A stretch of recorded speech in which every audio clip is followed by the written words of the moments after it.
some action in live. And all right, 6. There we go. Come on up. Come on down. Come on down. That was all 6, right? What am I missing? Oh, you got this. Jamie. Oh, Pink, come on. Yeah. Oh, no, I know you're good. I know you're good. Yeah, let's go. Come on. All right, here we go. I need everybody to pair up. Pair up somebody. All right, here we go. So it's really simple. We're going to do an activity. Everybody been doing their squats, wall sits? Because you're going to need that. All right, so here it is. It's a really short race, really short. This is like the 40-yard dash of races here. Except there's going to be one kicker. I'm going to use you, Peyton. So with your partner, this is what it's going to look like. You're going to be lined up back to back. All right, you're gonna lock arms just like this, and then you gotta sit down, like you're doing a wall sit at approximately a 90-degree angle. Perfect, just like that. You're gonna start from the wall over there. Your end destination is right here. If you are cheating, if you're standing up and not keeping your knees bent, then you gotta start back over. Any questions? You gotta stay down at a 90-degree angle. You gotta wall sit, walk your butt on this racetrack with your partner back to back. All right, here we go. Go touch the wall.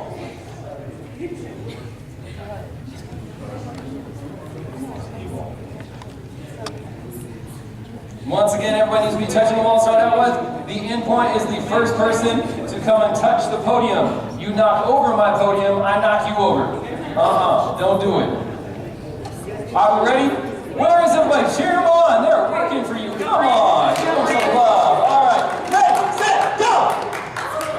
Oh, it's on. It's on. Oh, that's not 90 degree. Get lower. Get lower. Get lower. I can't even. That was close.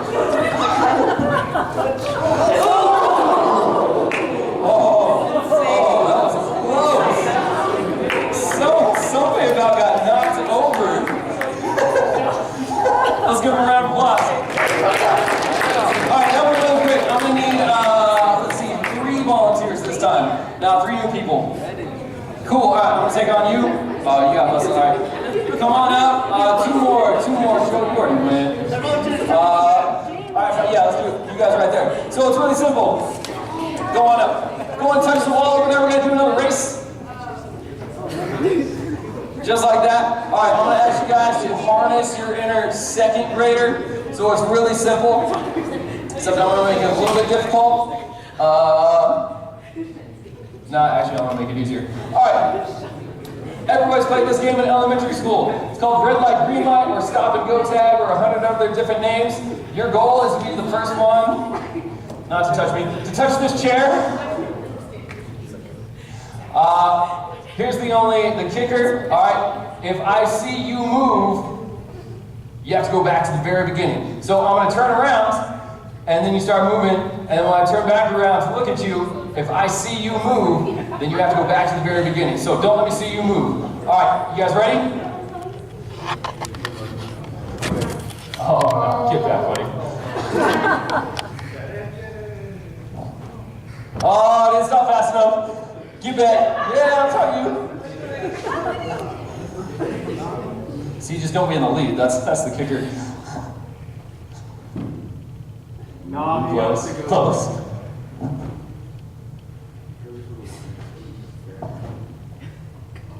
Oh, it's that baby step. The baby step got you.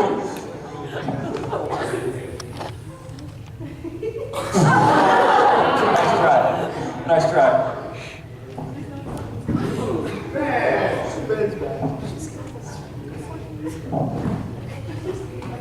Let's give it up for our participants. Great job. Harness in there, second grader. All right, I got one more activity for everybody. So it's really simple. I call this game Stand Up If. The premise is really simple. I want to say something. If it's true for you, you stand up. I know I'm so clever with my name creation. So here we go. Let's get started. Stand up if you are currently taking 2 or more AP classes. Do it. Woo!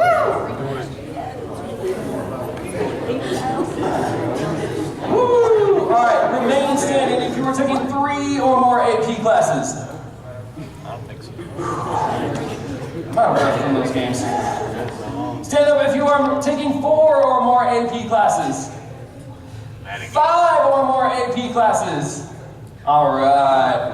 All right, here we go. Stand up if that place that you call home where you rest your head at night, if there are 4 or more people that live there. If you live with 4 or more people, stand up. Remain standing if you live at home with 5 or more people. If you live at home with 6 or more people, stand up. Remain standing. If you live at home with 7 or more people. Are we going to break my record? Remain standing if you live at home with 8 or more people. Oh, we haven't beat 7 all day. Bummer, I was hoping we were going to do it.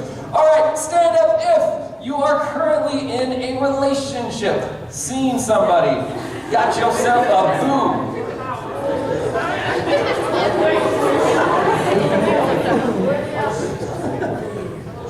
Hands down, my favorite one.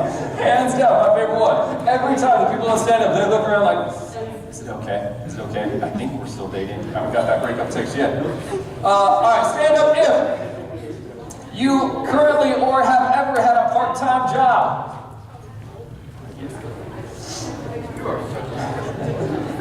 Remain standing if as a part of that job, you had to ask, would you like fries with that? Hey, I know I'm here for my 20% discount McDonald's, yeah! Alright, stand up if you, this year, this calendar school year, if you played sports, 1 or more sports.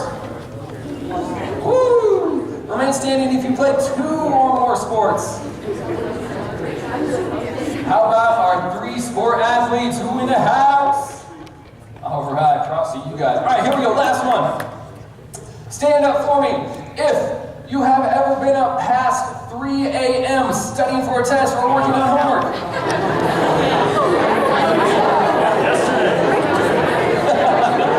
right, here we go. Remain standing if you've ever been up past 4 a.m. studying or working on homework. All right, where are my peeps at? You pulled them all night and studying working on homework. You got to school the next morning, continued working on stuff, and still didn't have it finished by class the next day. Where are my people at? Respect.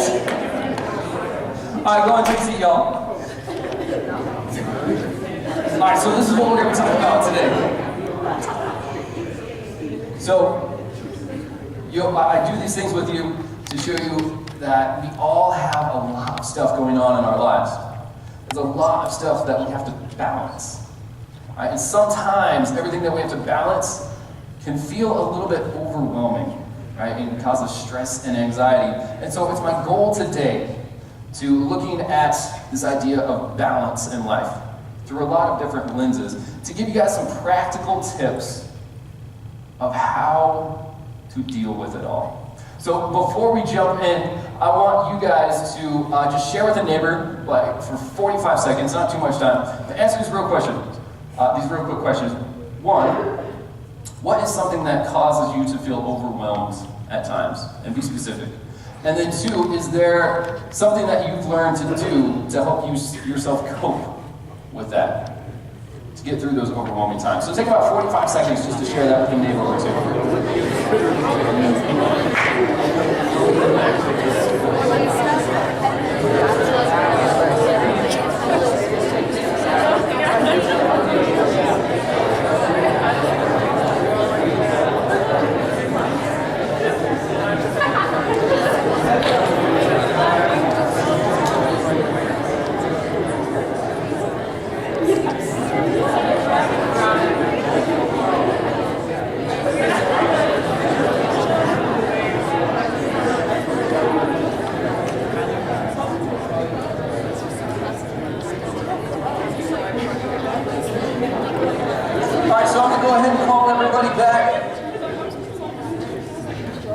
So, for starters, I want everybody to know this.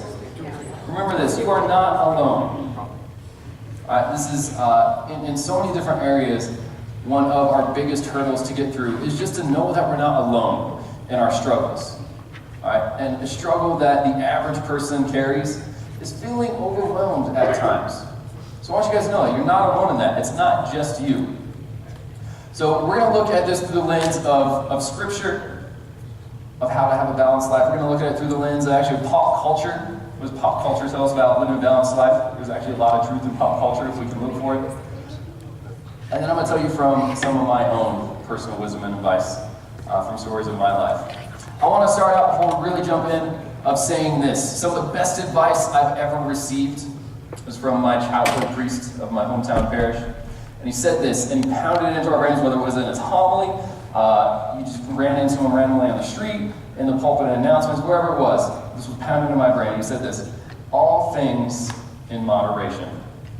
And to this day, that is probably hands down the best advice I've ever heard. And so I want to look at scripture to look at this concept of balance in life. And so we're going to take a walk through the book of Tobit.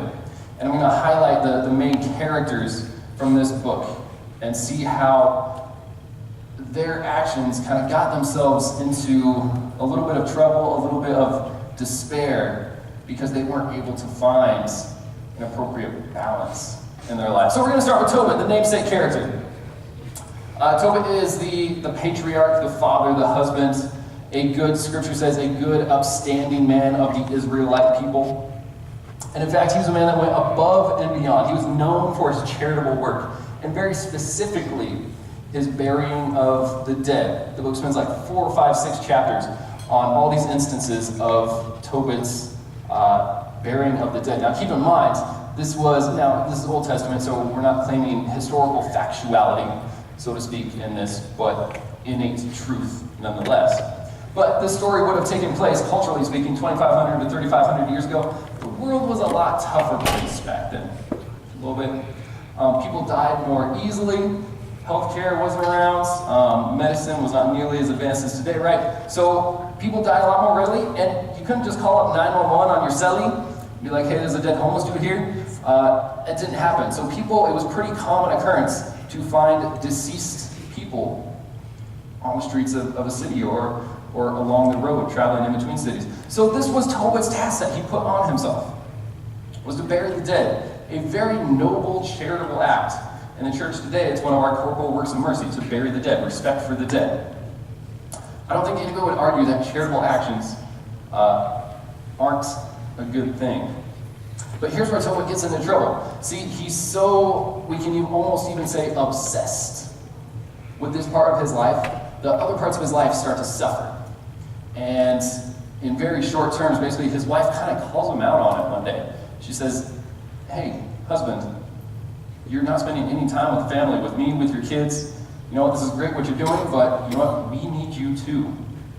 And so, even though it was a great thing that Tobit was doing, he was losing balance in his life. And his own personal relationships suffered because of it. Because he was so tunnel vision, we can say, with that one part of his life. So we're going to look at Tobiah next, who is the son of Tobit. Tobiah, once again, a young man, and scripture again says an upstanding man of the Israelites, good person. And one day his father, Tobit, places a task upon him.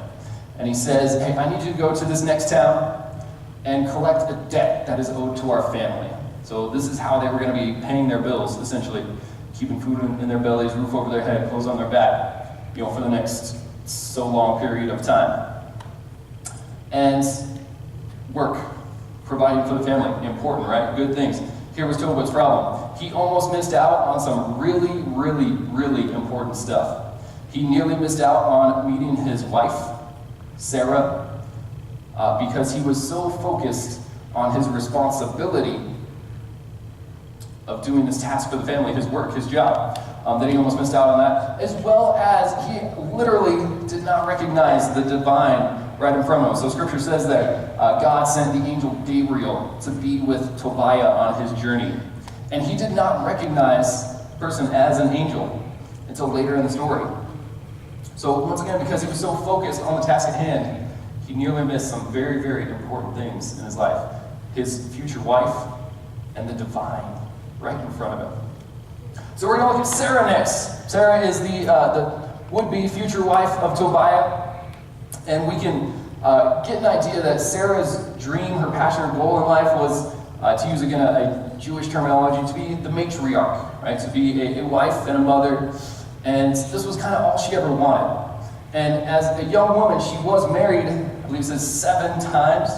But before the wedding could be consummated, and again, we can't take this too literally, but Scripture says that her husbands were killed before the consummation of the marriage by a demon. So she was never really married. And you know what happened is she fell into despair. She was so short-sighted, so tunnel vision on, oh my gosh, this is all I've ever wanted, and it's not happening. I'm not married yet. What's going on? Something must be wrong with me. She gets to the point. She's ready to take her own life. Quite literally, knife in hand. Because she can't see the bigger picture. Now, thank the Lord she didn't. And she does meet Tobiah, and in Disney fashion, they live happily ever after. Right? But once again, because she was so focused, she couldn't see the bigger picture and what great things were to come. So that's where she gets in trouble. We're going to talk about one last part of the story, and that is, so they get married, and there's a celebration, right? Of course, weddings are a time of celebration. They're a beautiful thing. There was one problem, though. Scripture says, it doesn't say exactly how long, but it says they partied on end for days and days. We can kind of assume over the course of the story that it's like literally for months. Now, this is a good thing, right? Celebrating, partying, spending time with friends and family, taking leisure time. This is important. This is a good thing. But what happened was, this was all they did for months, right? And because of that, Tobiah's family, back in his hometown, was suffering because Tobiah didn't complete his task. He didn't collect that debt and take it back to his family. And they suffered because of it. Right? So because he was only focused, again, on one thing in his life, his family suffered as a result. So this is the point that I get from this story of the book of Tobit. 2 things. One, we have a lot of things to do in our life, and they're all good things. Work, relationships, friends, family, responsibilities, leisure time, celebrations, charitable deeds. These are all a part of life, and they're all really important. And we need to remember to do all of it, to have a holistic look at a healthy, happy, good life. But what gets tough is there's a lot of it, and we can sometimes be overwhelmed. So this is my tip. Know how to set priorities. Right? Know what needs to be done right here, right now, in this moment. Maybe that's day to day, maybe that's even hour by hour. Right? Not forgetting about all the other stuff in our life, but knowing what needs to get done right here and right now. And not having tunnel vision like the characters in the book of Tobit. So we're going to look at scripture one more time, and I need 3 more volunteers. Joe, I already called on you, buddy. 3 new volunteers. Fix that. Okay, who can I pick on? DJ. And Cam. And Maddie's sister. Come on up. Sorry, kiddo. I know I hate that. I was called Amy's little brother for like the first 2 years of my high school career. All right, come on here. You guys are center stage. Right here. So this is really simple. You're going to do some improv. I'm going to lay out a very basic outline of a scene, and you guys are going to act it out. It's very simple. There's 3 characters. This is the story of Mary, Martha, and Jesus. All right, who wants to be Mary? DJ. Who wants to be Martha? All right, and that means you're Jesus, DJ. So here we go, and you guys all are going to be a part of this with them. So we have to root them on by getting them going. So we're going to do what I like to call Hollywood arms. So it looks like this. We're going to practice it real quick. Put our hands up like a 90-degree angle. I'm going to count to 3, and then when I say 3, we're going to clap our hands down together, and I'll say action at the same time. So it's going to look like this. Let's practice. 1, 2, 3, action. Beautiful. All right, here's scene number 1. Here we go. Mary. All right. Mary and Martha are home discussing Jesus coming to join them at dinner and planning the evening. Jesus hasn't arrived yet. All right, get yourself set. Center stage. No, it's improv. You just got to do. All right, here we go. Hollywood arms. 1, 2, 3, action.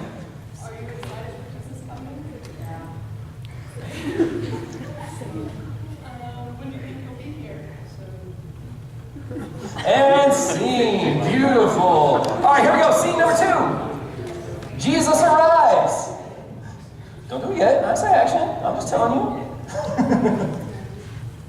Both are elated and welcome him. Jesus is glad to see them, but also just as glad to simply have a place to relax after his long and weary travels. All right, here we go. Hollywood arms. 1, 2, 3, action. Hey guys.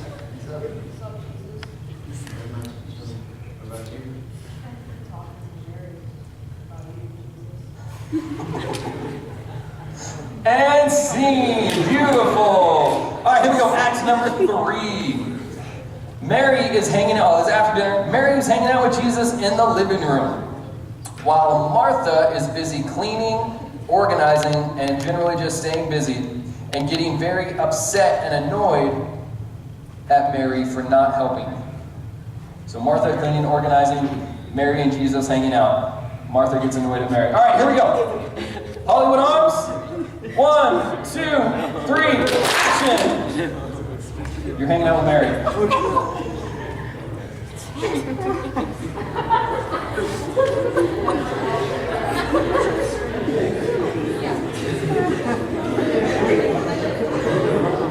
And scene. Beautiful. All right, here we go. Last scene, scene number 4.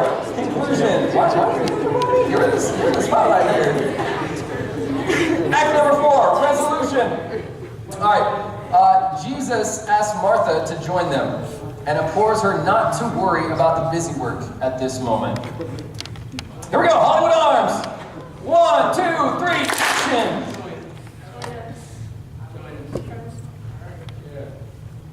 And scene. All right, let's give our actor actresses a round of applause. They did a fantastic job. All right, so to be honest, that's pretty accurate of kind of how it went down in the gospel story, but I want to actually read from the gospel according to Luke what it says, and I think this is really cool. I don't know if it's working. Maybe I'll just have to make it up. But it's really cool. This is a 4-verse story.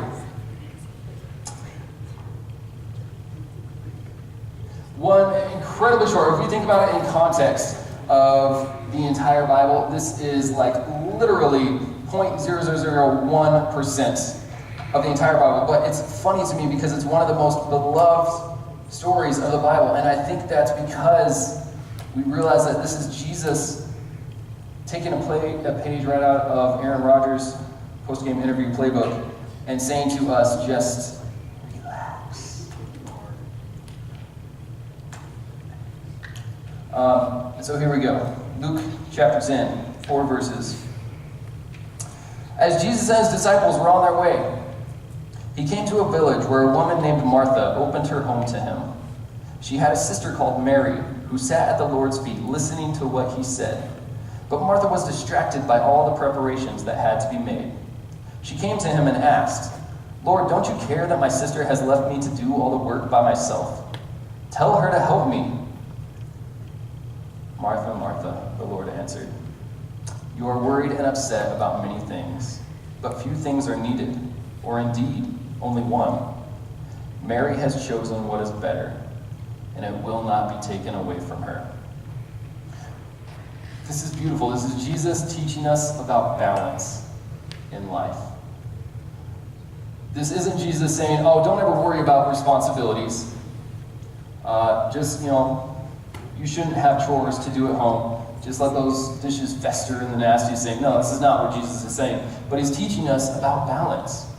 He's saying in this moment, right here and right now, what is most important is the person right in front of you. This person who's traveled a long ways to see you. Worry about that person first, and the dishes will work themselves out later. And I think this is beautiful as it goes. Responsibilities are important. We have a lot of things to do. We need to do the work at times. But this is Jesus, I think, in a lot of ways, emphasizing his greatest commandment. Love God and love your neighbor as yourself. See, people, relationships are always the most important. In fact, I once heard somebody say that every institution in the world, everything that's done in the world, is for the sake of supporting the family. And I think that's so beautiful and true. That work is great. It provides for the family. It gives us purpose in life. It does good things for the world. But at the end of the day, that's to support the family. That a family can grow in love together. And so this is Jesus teaching us this. So now I want to take a look at what does pop culture have to teach us about living a happy, healthy, balanced life. And so this is everything I need to know I learned from Parks and Rec. So I'm going to play a clip, and then I'm going to have you guys guess what the point of that clip is that I just showed you of how to have a happy, healthy, balanced life. So here we go. Can I ask you a question? Why am I so positive all the time?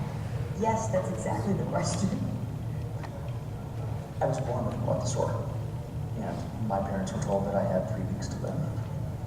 And here I still am, some 2,000 odd weeks later, and I have enjoyed every one of them. All right, what's the point?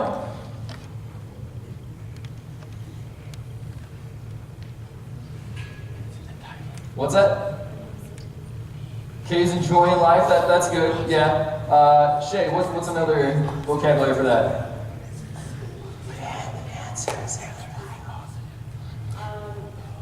Being positive. Positive. All right, I'm gonna tell you these guys right now. There's one thing that you can always control in life. There's not a whole lot of things in this world that you can always have control over. In fact, we usually have no control over a lot of things in life. But there's one thing that you can always control, and that's your attitude. If we come into life, into every day, every task, even the hard ones, with a positive attitude, it can turn the whole world upside down. All right, here we go. Everything I need to know. I've been from Parks and Rec, number 2. Right, a lot of bottles there. Oh yeah, would you like a vitamin? B12, evening primrose oil, willow bark, magnesium? No, thank you. Sure, really good for hangovers. Okay, I'll take one. I take care of my body above all else. Diet, exercise, supplements, positive thinking. Scientists believe that the first human being who will live 150 years has already been born. I believe I am that human being. Ben, there was a big concert. Now there's not. Is there anything that we can do about that? No, there isn't. It's too bad. That's right, Leslie. Damn! I have to go run 10 miles. I have run 10 miles a day, every day, for 18 years. That's 65,000 miles. A third of the way to the moon. My goal is to run to the moon. Ben, let's talk solutions. 0 to 60 in point 2. All right, so what's the point? What's the point, Jen? What were both those clips about? Healthy. Take care of your body, guys. All right. Beautiful teaching of the church that we are not just a spirit floating around, right? We are not merely the physical beings that we can see and touch, and we're not just a mind, the thoughts in our head. Right? We are a combination of all of those: mind, body, soul. And when one of those suffers, the whole person suffers.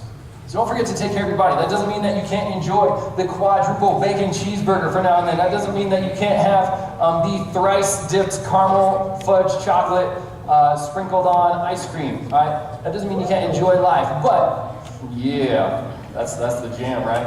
But generally speaking, take care of your body and it will take care of you. All right, here we go. Tommy Haverford teaching us about life. Good call, Jan. I'm getting divorced, so I'm trying to up my game. Who am I supposed to ask for fashion advice? Jerry? He wears the same soup-stained khakis every day. Justin's my savior. He's like an issue of GQ that's come to life. Tommy Timberlake. You look like Encyclopedia Brown. Sequence! Try without the gloves. Sequence! Minus the gloves. Hey, what's up? I'm Tom. Is my shirt lighting up? Because I didn't even notice. Alright guys, let's talk accessories. Be honest, which cane do you like better? Dragon? Serpent. Dragon? Serpent. Belt buckle says what's cracking. I can have to say whatever I want. I can say what's cracking up Tom. What's cracking, girl? What's cracking, boo? Eagle medallion, go, go! Well, as far as white leather suits go, Horrible. I like it. All right, what's the point? What was Tom doing in that clip? Other than just trying on clothes. Why was he trying on all the clothes? Why? Who was he trying to impress? Other people. All right, this is my point. I know we're taught this from the time we're in kindergarten. It seems really corny, but I think it's one of the most important things that we need to remind ourselves almost on a daily basis. Be yourself. There's nobody more qualified. This is both deeply practical and deeply theological. Right? God created you to be you. Nobody else can be you. Nobody else can complete the task, the journey that God has planned for you. And all too often, right, we have these outside sources trying to tell us to be somebody else. That we need to fit in better, that we need to wear these clothes, that we need to do this, right? Only God knows who you truly are. Become the best, truest version of yourself, and it will lead to your ultimate happiness and fulfillment in this world. All right, here we go. My hero, Ron Swanson. I used to work in a sheet metal factory, but then a job came along at the tannery. The hours were better and I would get paid. Also, I'd have the chance to work with leather, both before and after it was on the cow, which had always been a dream of mine. I didn't want to give up my sheet metal job, so I tried to do both jobs and finish middle school. how old were you? 11. The point is, I was so tired, I tried to puncture an 8-gauge aluminum foil with a 11 awl. Wow. I learned a lesson. Never half-ass two things. Whole-ass one thing. All right, what's the point? What is it? Yeah, actually, that's going to be one coming up, but a little bit more specific. Why was he slacking off? Not purposefully. He put himself in too many different areas at one time. Don't stretch yourself too thin. Don't stretch yourself too thin. And we can go with all of these clips, right? If we do the exact opposite, it's a bad thing too. If you were to do absolutely nothing, take part in nothing, that would be terrible. It would be boring. You wouldn't be productive at all. But I want to be honest. I believe the average current teenager has way too much on their plate. I've seen it from you guys. I have, and it breaks my heart, honestly. It's okay to say no sometimes. And you need to know when it's best for you to say no. Don't be lazy. No, that's not what I'm saying. But know when it's time for you to say, okay, you know what, this is too much. Because what will happen is you won't be able to give 100% to anything, and everything falls through. So don't be afraid to say no.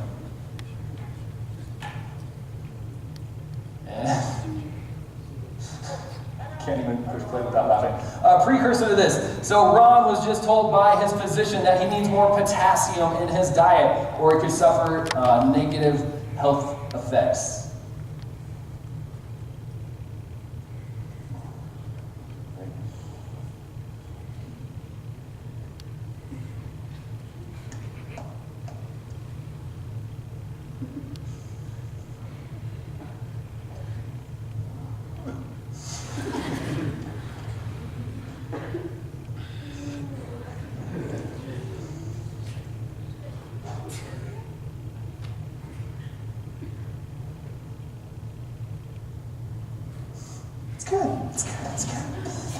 All right, this one's a little bit more abstract. What do you think the point is? Swallow it. What is it, Emma?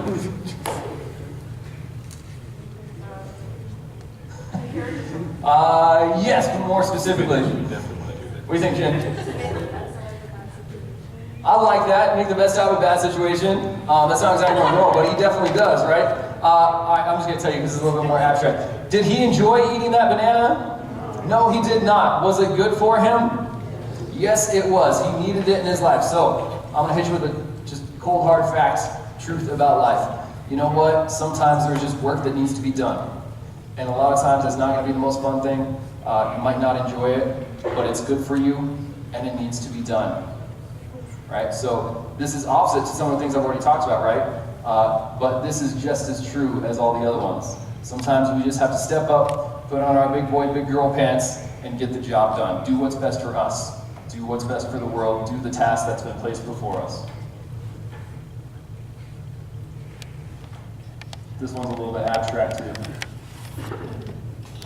We'll see if you can get there. If my mouse works, which it's probably not. Yes. But when things don't work. Slide! Sir, this is a children's slide. You're not allowed to sleep in here. You know, when I first tell people that I work in the government, they say, oh, the government stinks, and the lines are too long, and the DMV. But now things have changed. People need our help. And it feels good to be needed. Could you put your arms to your side? And that would help you slide down a little easier? Do you want to come this way? Okay, we're going to need you to get out. Get out of the slide. Okay? Here we go. Okay, wake up. Here we go, out of the slide. You know, government isn't just a boys' club anymore. Women are everywhere. It's a great time to be a woman in politics. Hillary Clinton, Sarah Palin, me, Nancy Pelosi. We did it! You know, I like to tell people, you know, get on board and buckle up because my ride's going to be a big one. And if you get motion sickness, put your head between your knees because Leslie Knope's stopping for no one. Leslie Knope stopping for no one. All right, I'm just going to tell you because this one's pretty abstract. It was always Leslie Knope's dream to continue to work her way up the ladder in politics. So this is it. Just like she said, nobody's stopping Leslie Knope. Have confidence in yourself and follow your dreams. I am convinced that God speaks to us on our heart. He would not give us our truest passions and desires that are placed on our heart if it wasn't what God didn't want for our lives. We need to take it into prayer and discern, but follow your passions and have faith in yourself. All right, here we go. Two more. Merry Congratulations! What? Half Merry Christmas, half congratulations. Because I just received some news. You, Ron Swanson, have been nominated for an award from the Indiana Fine Woodworking Association. How did you hear about that? I've had a Ron Swanson Google alert for 7 years, and it finally paid off. Reese would not taking no for an answer. Oh, I forgot to sing you my Merry Congratulations Christmas carol. Jingle bells, jingle yay, jingle good for you. Get out. Yep. All right, what's the point? All right. Show those people in your life that you care about them, that you love them. Show gratitude. You know what? And even this is the Christian calling, is to not only do that for the people in your life, the people that you love, but to even do that for strangers. Right? We call that charity. And it's vital to a happy, healthy life. So go out of your way to be just generally a good person and do nice things for other people. And last but not least, For you, treat yourself. Treat yourself 2011. Once a year, Donna and I spend a day treating ourselves. What do we treat ourselves to?